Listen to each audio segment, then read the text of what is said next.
Good afternoon, everyone. Welcome to your live transfer show. And my God, have we got some topics on the table today. We're going to talk about Leny Yoro opening up in the presser yesterday. There's a couple of interesting quotes I want to touch on. Mathys Tel, that deal's heating up. More and more news surrounding that from Fabrizio Romano. There's stuff coming out about Cherki at Lyon. Could there be a last-minute cheap deal for him to be done? Napoli returning to the table. For Alejandro Garnacho, Chelsea could be included in that as well. You've got stories about Rashford going to Turkey, which I'm just like, I don't even know what's going on here. And we also have, I want to finish with a stat on Bruno Fernandes because I think it's important to go through that. But just before we do that, Shreyas, how are you, sir? Yeah, doing fairly well. Very excited that we're going to be playing in the Europa League today. The final game of the league stage is, so we're getting to that point. We can finally see the knockouts and see games progressing. Some very interesting and good games last night as well in the Champions League. So it's been a good day. What did you make of the Champions League last night? Because that was interesting, wasn't it? Especially when Club Brugge scored, you kind of looking at it like, oh, it could happen. It could happen. Yeah, there was hope, especially when the first half ended. I was very, very hopeful that maybe they're gonna go out, but City somehow pulled through. Apart from that as well, certain other games were quite good to see.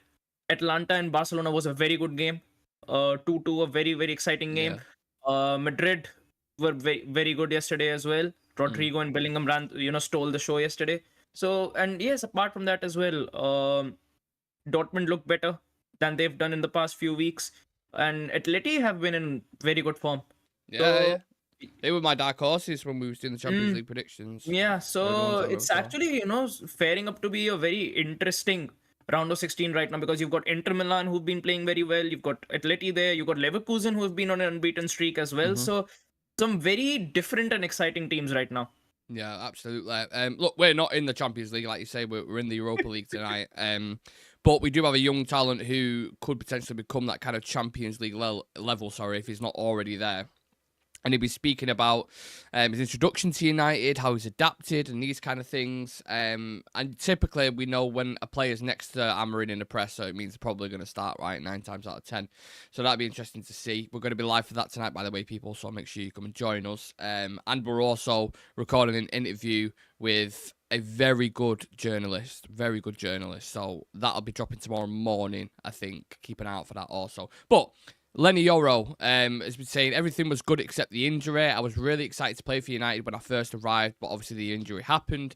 I need to take the positive from this to adapt to the town, to improve my English. Everyone was helping me in the club, and now everything is good. I know there is more to come. Maybe I just need to be start to be 100% of me. So, alluding there to basically regular game time, etc. How long do you think before he really does nail down that kind of right-sided centre half?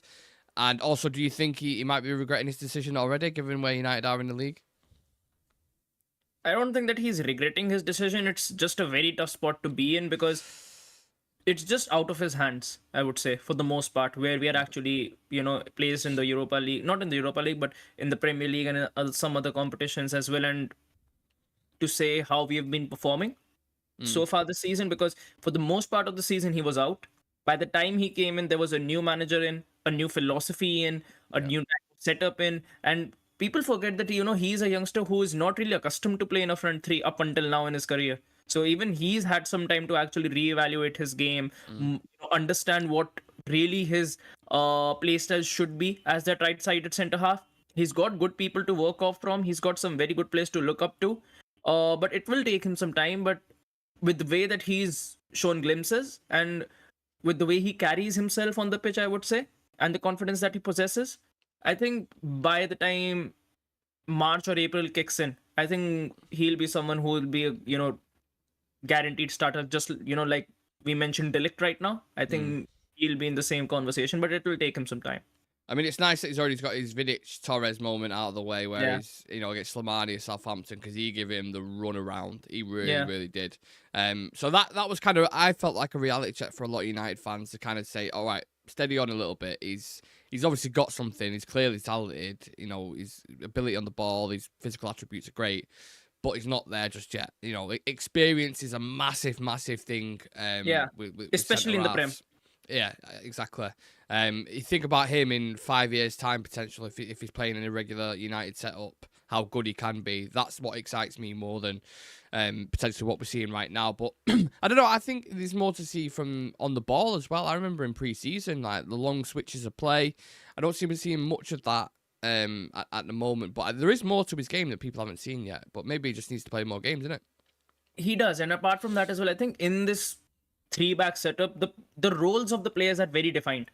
Yeah. Like when you see players switching out, when you see switching out the play, when you see us play, trying to build out from the back and players actually making those sort of passes, that's a job which is pretty much being nailed down by Alessandro. When the person who plays as their centerpiece, whether it's Maguire or De Ligt, their job is just to stabilize, be in the right areas at the right moments, and if there is a free ball, just head it out. And the player who actually plays at that right-sided center half, I think most of their job is to actually maintain that defensive line. Yeah. So the roles are pretty much defined. And for this three-back to work, the system to actually click, the job of the wing-backs need to be defined a lot more as well. Yes. So once we actually get those two positions nailed down and we see some sort of consistency in their players who are naturally able to play in those positions, I think that's when you'll actually see this back five, back three actually clicking a lot more, because right now it's a bit confusing. Because sometimes Mazraoui is there to receive the ball, sometimes he's bombed on forward, sometimes he's at that halfway space. So it becomes a bit difficult for the centre back as well, especially when they're being pressured to actually playing out the ball. It becomes a bit difficult. Also, I want to see us pressing higher up the pitch as well. A lot of the defending that we're doing at the moment, and I believe this is the reason why maybe De Ligt and Maguire are a bit more comfortable, is because they're defending the edge of the box. If you look at the Fulham game, the back line sat very, very deep. Basically defending for the majority of it, whereas Yoro can defend, well, typically, not the Southampton game, but typically he can defend those kind of wide areas and spaces, so you can be a bit more risk averse and, kind of push forward and allow that space in behind. But we haven't really seen that either. But again, that'll just come with tweaks and other players coming in to kind of fit it, and we will see that kind of development. But let's go to the comments, because there's quite a lot of people in the chat. It's nice to see everyone. Some people saying good morning, good afternoon, wherever you are watching for. Let's see what people are saying. James McGogan, big up Nick, and big up Shreyas. How's everyone? That's from Random Guy. How are you, Shreyas? Yeah, I'm doing fairly well. Yeah. Fairly well. Until tonight against the mighty FCSB in Romania. Good afternoon, Nick and Shreyas. That's from Steph. Nice to see you, Steph. Hope you're good. UTFR saying hello as well. Seems like everyone's in a really nice mood today, which is good. United, I want Gyökeres, Mathys Tel, De Jong, João Felix to United. Some of these transfer lists are just madness. De Jong, even I'm past De Jong on this point. Question for everyone. Would you rather loan Tel with an obligation to buy now to help win the Europa League, but possibly sacrificing signing a proper forward in the summer? Can we do that, though? Because has he played in the Champions League for Bayern? He has. Yesterday he played. Yeah, so he can't play in the Europa League, can he, if he's loaned to us? And I really don't know how it works, how this model actually works, because I'm sure Marmoush is going to play at some point with City in the Champions League. I don't see it being like a situation where if City make it to the semis or the finals, Marmoush is just going to be sat on the bench.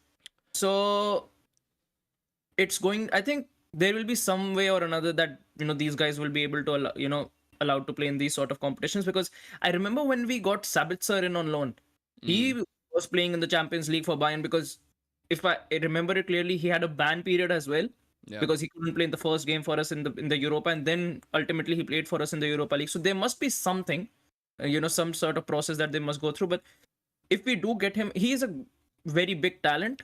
The only reservation I actually have about him is we need experience right now in this game. Yeah. If you get another 19 or 20-year-old in, it's just going to, create that vacuum a bit more, because you've already got a youngster in Xerxes, another youngster in Højlund, another youngster in Ahmad and Garnacho. So you bring another one of those guys, and they need someone who can actually, take the pressure off these guys and be the talisman for this team.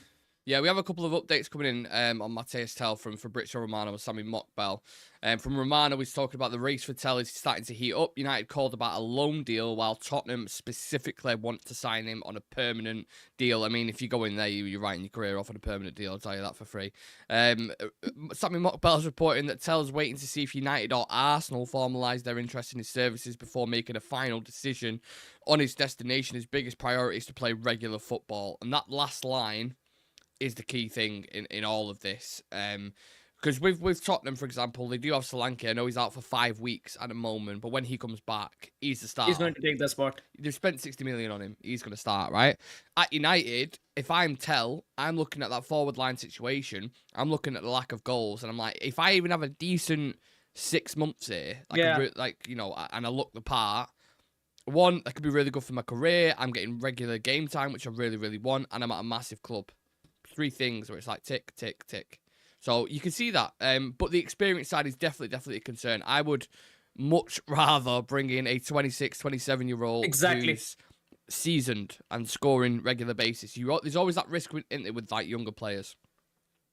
Yeah, there isn't. And this team needs that sort of veteran in this attacking lineup, because ever since Ronaldo is gone, we've been starved of having that sort of senior figure who knows how to get goals every single week for you, and who you can turn to when you're having bad games. So I think Tel is a fantastic talent, and he's got a very high ceiling. But right now, this team needs a lot more than just I would say a fantastic talent. They need some sort of guarantee, because that's an area where we're struggling. Because Xerxes is still a big talent. Højlund is, I would even still say that Højlund is a big talent if put in the right setup.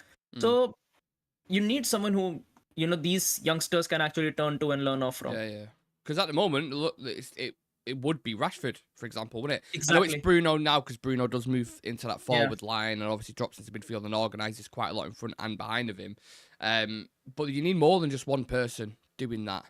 That's why sometimes I actually get annoyed with Bruno, because he oversteps it a little bit. He'll be trying to do too much on the pitch. Whereas if you have leaders in the forward line, in the midfield line, in the back line, throughout the full team, it's perfect then. But you can't really get that without experience. And you can't, no 19-year-old, 20-year-old kid's going to be experienced unless, I don't know, you're Kylian Mbappe and you've been playing for years and years, basically. And obviously we don't have a Kylian Mbappe.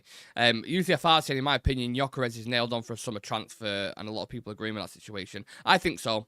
I think the reason why they've not even mentioned it in January is because Amorim specifically said when he left, I won't take any of the players halfway through the season. I think it's going to be very tough.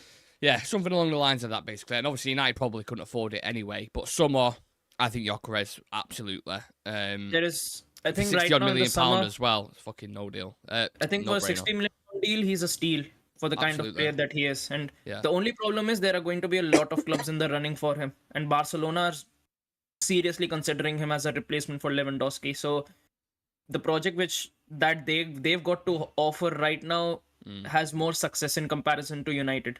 Yeah. Random saying, would you loan Tel or Nkunku, Nick? You're giving me a difficult one here. Just for reasons that I've just specifically spoken about, Nkunku. Yeah. Nkunku. I get the injury thing. That would be kind of a little red flag that comes with him. But if you're asking, loans are about impact, right? We've had plenty of loans that have not come in and done fuck all, basically. Like, you could talk about Weghorst and maybe off-the-ball work they did for Rashford, and that's why it works so well, and that's fine. You could talk about Sabitzer and maybe a couple of goals he scored against Sevilla. But the majority of loans that we brought in haven't really been, super successful. So if I'm going to bring in a loan, you want that impact. Again, I don't know if you can work in Europe, but you want it in the Premier League for sure, and obviously the FA Cup, and it gives you that little extra level. And with his experience and with the figures that he got in the German league, and he's someone who's desperate for game time. He wants to be the main man. You come and put Nkunku in that front three, he becomes the main man straight away. Yeah. Him and Ahmad would be our best attackers by far. And he fits Amorim's system like a glove. So if you're asking me right now, I would prefer Nkunku personally. And that might be in the minority, but that's just how I feel. I don't know about you, Shreyas. Yeah, even I would go the same, because he's someone who at least has some experience in his locker. He's spent a couple of years in the Prem. He's got some very decent experience in the Bundesliga, a league where he was arguably one of the best players in when he was during his at Leipzig.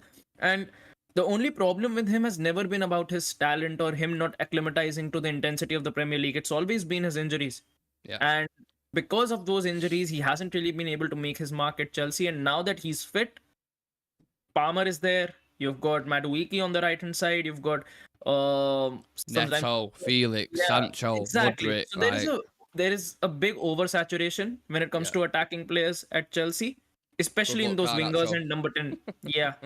So I think if he comes to United, it's going to be a much better deal because he's going to bring something to the team that Tel doesn't. Right Yeah, now, when I look at Tel and the sort of profile, I still see players who are nearer to the type of player that he is. When I see it in Kunku, we don't really have someone who is nope. someone like a profile of Nkunku. So I think he'll benefit the team a lot more. Yeah, he's one. He's really versatile, so he can play across the Mm, front line anywhere. We all know that. He is predominantly a 10, and just unfortunately for him, Chelsea have the best 10 in the world probably right now, or arguably definitely up there. I know there's been question marks around him in big games and stuff, but he just simply is not starting over Cole Palmer, and that's not his fault. exactly. It doesn't mean he's a shit player. It just means you've got a really good player in front of you. So I think he would be a success, genuinely bringing him in. I think he would be really good for us. Obviously, what I'd be hit with is, oh, he's got, he's out for 3 weeks, and everyone's like, oh, what's the point of bringing him on loan or what? But that's the beauty of the loan, really, because it's not a permanent deal. So you could just send Exactly. him back with his injury issues if it does continue. You know what can I'm just saying? cut the loan short. Like he's Yeah. injured, we done. Yeah, it's a loan deal. We've got him now for, we're 23 games into the season at the minute. Yeah, 20 to Pretty 23 much games. the first 8 games, well, including tonight, would be done in the Europa League. So you've got the second half of the Europa League, more than second half of the season left. There's not loads of games. There's still quite a few, but, We've anyway, still got at least 25, 30 games left in us because we're still in the cup yes. as well. Yeah. So would be good to have him. Yeah, smash a like on the video, people, if you think United are going to do some transfer business, at least one player potentially on loan. I'd be interested to see your thought, or just smash a like in the video anyway and subscribe to the channel. We are on 11,504 subs, like I mentioned before, but some of you weren't here for the start of the video. Couple of things tonight, we're going to be live pre and post match, of course, as always, so I'd love to see as many of you as possible in there. And also, we are recording an interview just before the game with a very highly respected journalist who's fantastic at analysis as well, and you will probably see that drop tomorrow, Friday morning. I'm super, super excited for that, and very appreciative as well. Anyway, back to the transfer news, Shreyas. We're going to talk about Garnacho. A couple of bits coming in, but not, I wouldn't necessarily say from mega reliable journalist, but these are the things that are being spoken about, okay? So new talks are expected in the next hours between Napoli and United for Alejandro Garnacho. Napoli are ready to submit a new bid to try and sign the winger because it's gone, stale for the past couple of days. Chelsea are also ramping up their interest for Garnacho and intend to submit a bid for him. United value Garnacho at £80 million, and Chelsea aren't put off by that as they expect funds from sales. That, I think, is bullshit. But just in general, this Garnacho deal, do you think he goes? And do you think we replace him? If he goes, we replace him. But I still think somewhere down, I think he goes. Really? Because and the reason for that is if he wasn't going, United wouldn't be pushing to even have talks for these, for this player this deep into the window. When a club realizes that they don't really want to offload a player and they see that player working in a particular kind of setup and they see a future with that player, they instantly stop negotiations or even conversations. With the way it's been with Garnacho and with the way I've been hearing rumors, United expect this sort of deal to go to the final day, which means Yeah. they're ready to listen to offers. And Chelsea and Napoli, one of them is going to present that sort of 65 or 70 million offer. I'm very sure of it. Who's more likely? I think Chelsea. Definitely. Definitely. Yeah. And the thing is, I can already see it happening that if he goes to Chelsea, he's going to absolutely tear the league apart with the way they actually play. So if he does leave, the problem that I have with this deal is we are not giving ourselves enough leg room when it comes to actually assessing replacements. Because imagine we play this game today, by the time the weekend kicks in, we hear that Garnacho is leaving, and you've only got 24 hours to replace him. That's not a type And of situation. then when clubs know you're desperate as well, that's when They're going to, they'll up the loan package, or they'll say, because it's like, well, they haven't got a player, they really need this one. That's what I think. I only think we do any incomings, obviously, aside from Patrick Dorgu, whose medical scheduled to be done soon, over the weekend, I think it is.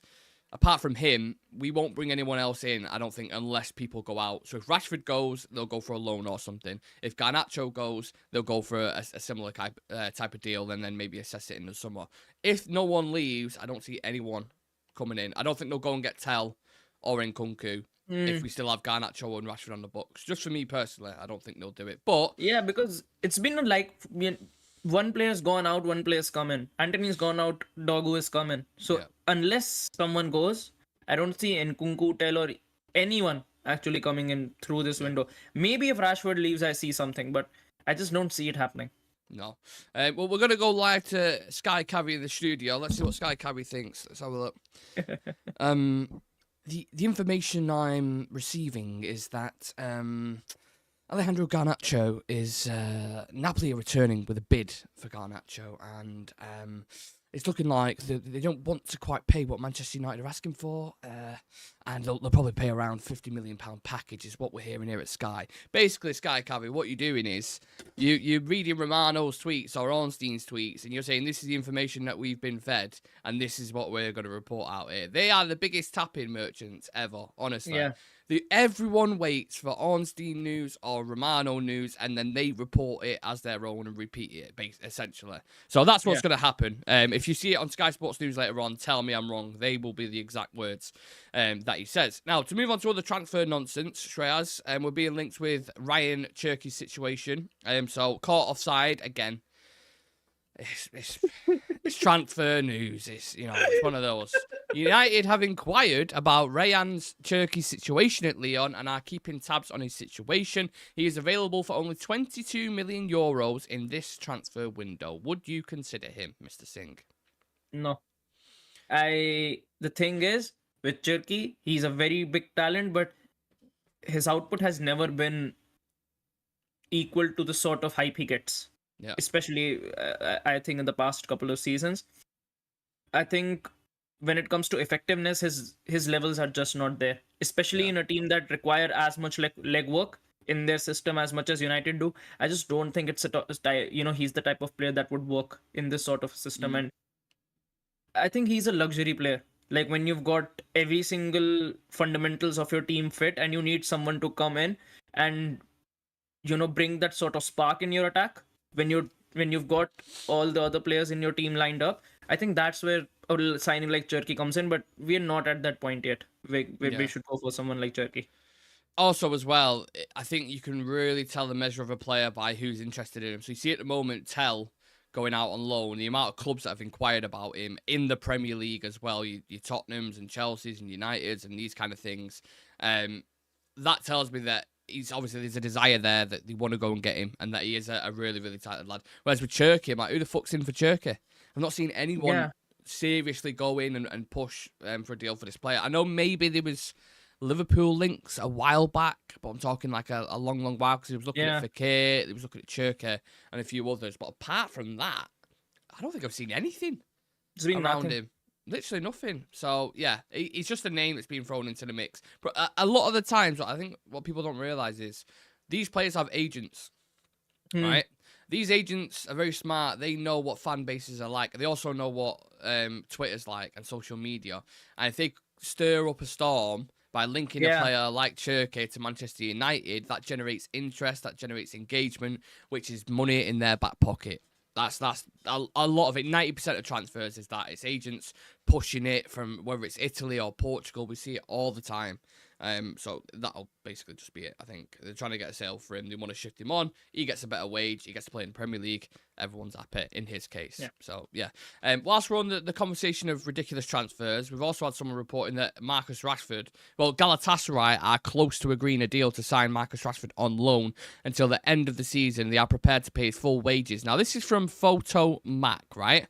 Who I think it's a Turkish publication. Let's just look at this. Because they are going to get pulled up about this as absolute bullshitters. So, it's Turkey number one, apparently. 851k followers on Twitter. So nearly a Yeah. million followers on Twitter, gold star tick, all that good stuff. They're saying it's pretty much done. They're close to agreeing a deal for Rashford. Can you see him ever going to Galatasaray, Shreyas? The only way I'll agree to this is if they allow us to take Osimhen off, Yes, off them. please. Yeah. Yeah, Take that'd be great. Rashford How on earth take do you, Rashford for a free. how on earth do you figure that out though? Because he's on loan from Napoli to. Or didn't we do that with Weghorst? Yeah, he was at loan on Besiktas. That loan got ended. We called and him back. Yeah, and then loaned them to us. So if we can do that, somehow, and we can get Rashford over there and Osimhen over here, I'm all for it. But the one thing about Turkish clubs is they really, if it will be a deal, I can see it in a way where United ends up paying his wages and he's playing at Galatasaray, because in the past season as well, whenever Turkish clubs used to be linked with our player, it used to be with 5 million or 6 million offers.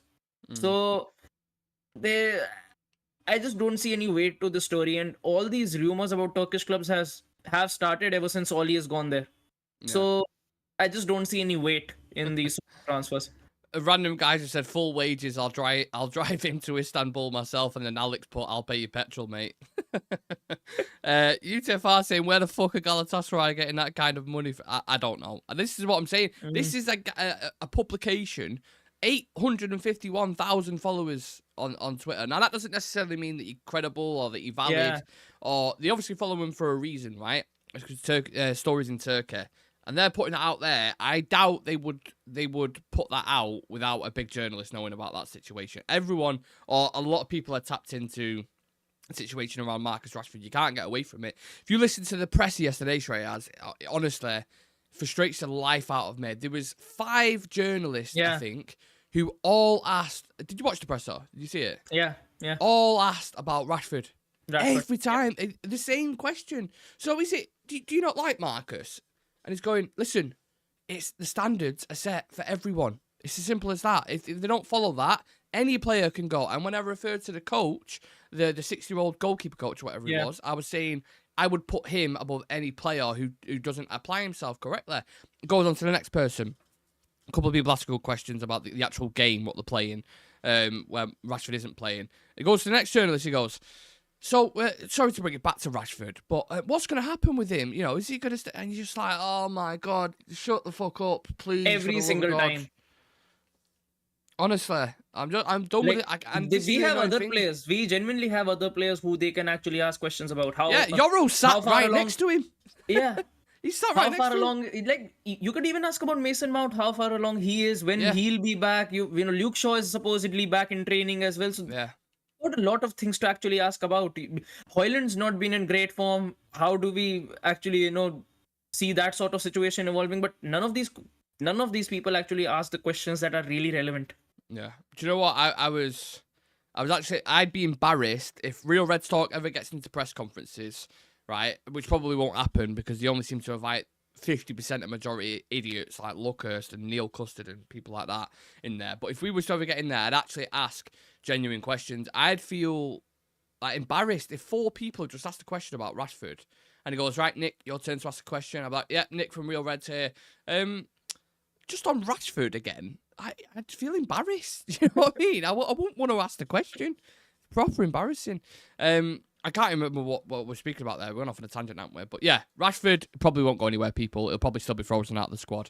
And then we'll probably assess it in the summer. That is my predictions for him. Do you agree, Shreyas? Yeah, I think the same. I genuinely think the same because none of the people who are actually offering for him right now, I would say we are even near to actually getting a deal done or even near to get negotiations over. So I think he ends up staying, but I don't think that he'll be used. Yeah, agreed. Right, we're going to give Bruno his flowers. I saw a couple of stats today and I thought, you know what? They need bringing up. They need putting into, the existence. Bruno Fernandes is 5 years at Manchester United, okay? 266 appearances, 88 goals, 77 assists, 165 goals and assists in 250 games per night. We're talking right here. And this season, Bruno's played more progressive passes, 65, and more passes into the penalty area, 24, than any other player in the Europa League this season. He ranks 3rd in the tournament for chances created. United's consistently most important player. He's turned up form a little bit recently. I know he was in the last game looked a little bit leggy, which is natural because of the amount of minutes that he plays. But he has started. We was asking questions, weren't we, at the start of the season? Now it seems like he's starting to answer those questions slightly. Yeah, and look, Bruno is one of those players who I have never questioned that can carry the weight of this club, because he's shown the sort of levels that he can produce. He's shown the type of stats that he can produce for us, and I think that at the start of this season, none of our players actually look good.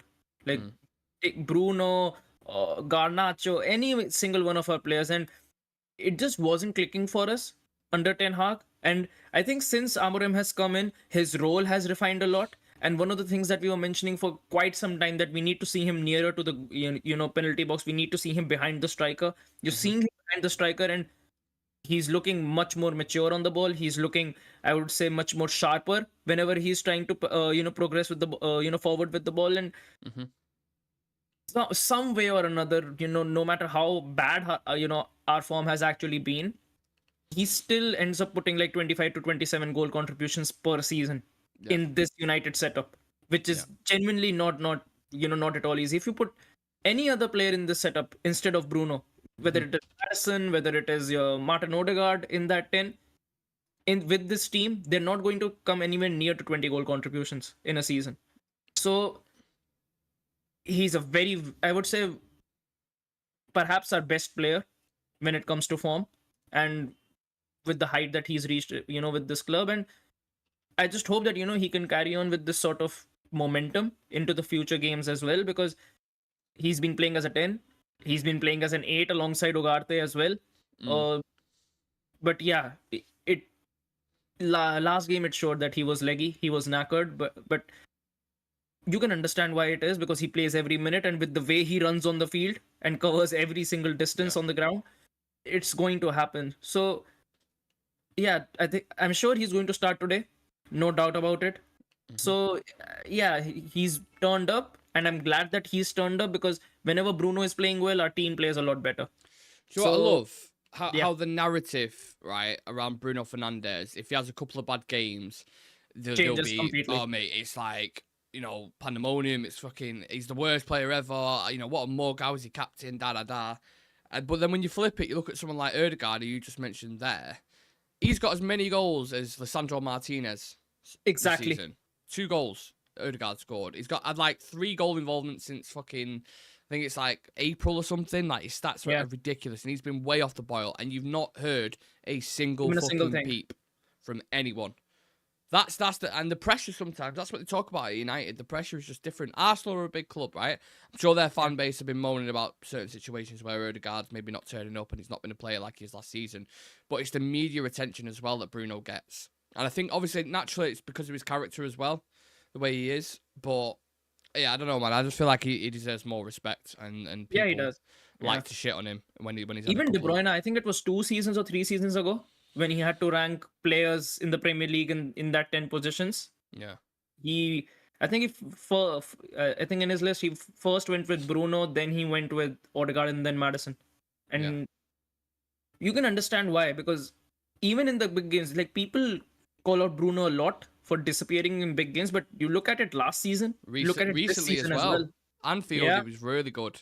Anfield, even this game against Arsenal at the Emirates, at the Etihad as well, he's been carrying the pressure in those games as well. So I just hope he continues on this form. Yeah. And as well, do you know what I fucking love about him? And people say he overdoes it sometimes, but at least he fucking cares. Yeah. There's a lot of players that have come and gone at this club that have been so fucking entitled and so full of their own ego, and so just in it for themselves and creating stories about themselves. He has genuinely come in and put blood, sweat, and tears. Genuine blood, sweat, and tears. You've seen him crying after games. You've seen him kick, like, frustrated, but, like, playing with fucking sprained ankle and stuff. He absolutely adores and loves this club. You can just tell when he speaks about it. I remember towards the end of last season, and you'll remember this too, there was an interview that United did with him. I think it was after the FA Cup. And the guy said to him, he said, I hope you know how much you're appreciated by the fans and everyone. Like, they all love you, they all sing about you, and we highly respect you. And he started getting, like, teary and emotional, and he was like, you could just see he cares. And I think if a lot of other players who were there, and I know he has his quirks, and I know he has certain things that people don't like, I get that because I'm with you as well. But if a lot of players cared as much as he did, we probably wouldn't be in the situation that we're in right now. We would never be 13th. We would never be 13th in the Prem. Simple as that. But yeah, I think Old Trafford, whenever we play at Old Trafford, people see it as well. How much he cares, how much he puts into this club, and how much he actually wants us to be in those sort of positions where United deserve to be in and should be in. Yeah. But he's perhaps one of the most loved players, I would say. I think besides Rashford, I think he's perhaps been one of the most loved players ever since that he's come in this time. I agree. Right, let's go to the comments then. What are we saying? Smash that like button, people. People talking about 2.0 ecos and focuses and stuff, which is interesting. I love it when the chat goes off on like a random spiral. I'd buzz for you to get an opportunity, and Ruben give you credit for a really good question in front of the mainstreams, Nick. It'd be all right, wouldn't it? To be fair, you'd actually get like what people want to know, tactical questions. You know, why talk to us about the wing back situation? What do you actually require specifically? You know, little things like that. That's just off the top of my head. Yeah. It just give you more detail and more because Amorim is a guy who will give you detail. Eric Ten Hag wasn't. If you ask Eric Ten Hag that, he'd be like, clear, huh? He would just clear. I don't know. Whereas Amorim will be specific and he'll say it. Bruno's the first name on the team sheet for me before Diallo and Martinez. Martinez has stepped it up recently. Yeah. But done really, really well. I mean, he's got to end up being our top goal scorer if he continues. Bruno's been awesome for us. Definitely the best buy since Fergie. Alex saying, I don't think Bruno fits Ruben's possession system. Good player, though. It's a good point. I know what you mean. It's not a like-for-like fit, but he's still doing pretty well in it, considering. Off topic, the referees in the Prem fucking target Bruno, even though he is the damn captain. He would object again, the ref, and they would book him for it. Disgusting. He is also a serial moaner as well. So you can imagine as a ref, I mean, obviously it's completely different level, the Premier League, to where I work, but I had to ref a game yesterday, Shreyas, right? I've not told you about this. Yeah. So it was the last game of the night. I work at Fives for anyone who doesn't know. It's like a six-a-side football. They have league nights and stuff. And I'm the host there. But me and the cameraman were stood there. This game started kicking off. Both teams started running to like Avengers Civil War, where both sides are like that. And I was like, oh my God, it's going off. They started like throwing punches and pushing each other and shit. The ref picks up the ball and just walks off the pitch. Right? So it's just left him, like, scrapping amongst themselves and everything. And we're stood there like, what the fuck do we do here? The rest kind of just walked off, not said anything, got in his car and drove home. So I'm like, and the lads look at me and they go, are we carrying on or are we playing? And I'm like, I don't know. I don't have a clue. So I went in to find out. He's like, and a guy who works there was like, can you ref it? And I was like, right, okay. When I got a whistle, came back in. But honestly, every hard tackle where it was a little bit forceful or a little bit pressure, there's like, ref, fucking hell, ref, screaming, And I was like, oh my God. And that was only like probably 30 minutes of a game where it's difficult to manage. And this is only 12 players I'm talking about that are, you know, from the area. Imagine Premier League refs when there's such high stakes. It's the Premier, all eyeballs are on you. In a stadium that's got, 70,000 people in it. It must be a difficult job. And then you got Bruno whinging in your ear who's going, fucking hell, And you must just feel like getting a yellow card out going, fuck off. Can't be arsed you, mate. Do you know what I mean? I can't be bothered. Just go away. Here's a yellow. Stop whinging. Fucking play the game. So I can see it from their perspective, to be honest. I can imagine it must be so difficult to be a ref in it, in the Prem. I'm not giving them credit because they have been shit, but it must be tough. Yeah, it is tough. But yes, considering the kind of calls that they've made, especially against us as well, you call offside. I still remember, I think it was Fulham or one game where they gave a goal as offside and call it a subjective or objective offside, and that the goal didn't. Still don't understand what it really means to this day. What I found the most difficult thing is seeing like the timing, because things happen so quickly. It's getting that laser focus, and sometimes even a player can just go in your eye line and you could miss something. It could be a massive decision. But at least Premier refs have like the VAR to back them up. If they've got it, they can be like, oh no, we can check this on video recording, we can check it, and we know it's not. In those kind of games that I was refereeing yesterday, it's that's it. You know what I mean? And then people are like, oh, how the fuck do you miss that? It's an handball. I'm sorry, mate. It's all over the fucking corner. There's 4 players trying to smash into each other, and it hits someone's hand, and they're like the opposite away. You know what I mean? Like, Just crazy. Yeah. So I have to admit, I have a little bit more sympathy for refs, just the tiniest bit. After that, Random saying you would be an amazing ref, Nick. Thank you very much. I think I did a good job last night. I mean, I've not heard any bad words, so I'll take that. And yeah, people still going on about cars and stuff, so that's amazing. Anyway, there's so much stuff to be done today, work-wise and interviews and yeah, just loads of stuff. So we are going to leave it at that. I appreciate Shreyas spending time with us today. It's appreciated as always. And everyone else who's been in the chat. If you could be so as kind to leave a like on the video for us and subscribe to the channel, that'd be absolutely amazing. But we'll be back in probably about 5-6 hours time with the pre-match team news and build up. I think me and Sam are going to be on that. And obviously we'll have the post-match as well. And then we're going to record this interview, which will drop in the morning. And then you've got the preview for Crystal Palace Friday night. You've got Premier League predictions tomorrow as well, which will drop over on Saturday. It's just busy. But we wouldn't have it any other fucking way. So, yeah. Appreciate yous. Appreciate Shreyas. We'll see you in